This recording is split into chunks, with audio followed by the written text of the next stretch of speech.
यीशु के नाम से आप सबों को जय मसीह की। आदि में वचन था और वचन परमेश्वर के साथ था और वचन परमेश्वर था और वचन देहधारी हुआ और अनुग्रह और सच्चाई से परिपूर्ण होकर हमारे बीच में डेरा किया और हमने उसकी ऐसा महिमा देखी जैसे पिता की इकलौते की महिमा।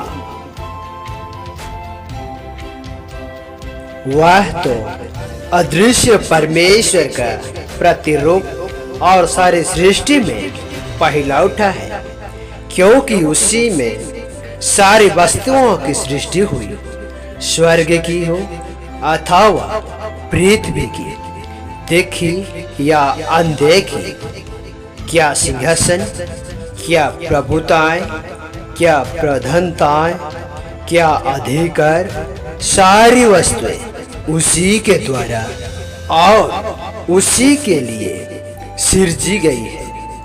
वही सब वस्तुओं में प्रथम है और सब वस्तुओं उसी में स्थिर रहती है। यीशु ने उससे कहा, मार्ग, सत्य और जीवन मैं ही हूँ। बिना मेरे द्वारा कोई पिता के पास नहीं पहुंच सकता।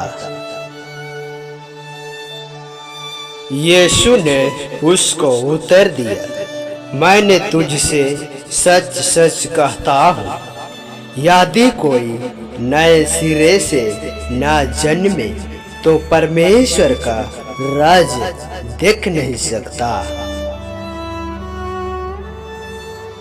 यीशु ने उससे कहा, पुनरुत्थान और जीवन मैं ही हूँ। जो कोई मुझ पर विश्वास करता है वह यदि मर भी जाए तो भी जिएगा, और जो कोई जीवित है और मुझ पर विश्वास करता है वह अनंत काल तक ना मरेगा।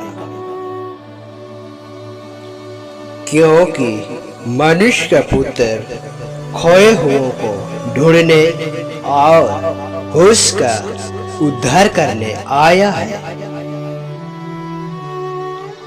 वरन अपने शत्रुओं से प्रेम रखो और भलाई करो, और फिर पाने की आशा न रखकर उधार दो, और तुम्हारे लिए बड़ा फल होगा और तुम परम प्रधान के संतान ठहरोगे। क्योंकि वह उन पर जो धन्यवाद नहीं करते और बुरों पर भी कृपालु है। चोर किसी और काम के लिए नहीं, परंतु केवल चोरी करने और घात करने और नष्ट करने को आता है। मैं इसलिए आया कि वे जीवन पाए और बहुतायत से पाए।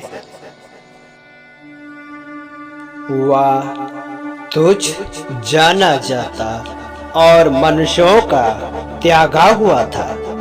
वह दुखी पुरुष था, रोग से उसकी जान पहचान थी और लोग उससे मुख फेर लेते थे।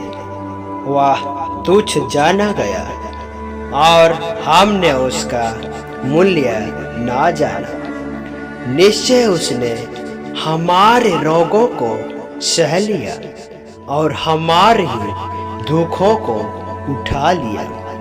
तो भी हमने उसे परमेश्वर का मारा कूटा और दुर्दशा में पड़ा हुआ समझा,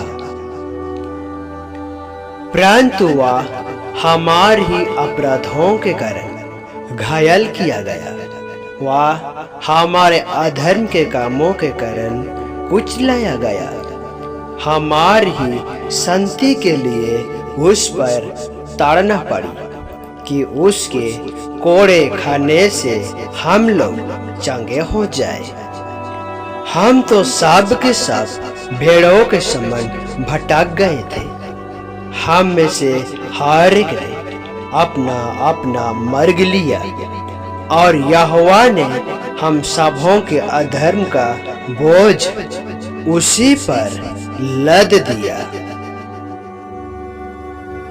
इस वचन के द्वारा प्रभु आप सबों को बहुतायत के साथ आशीष दे। आमीन।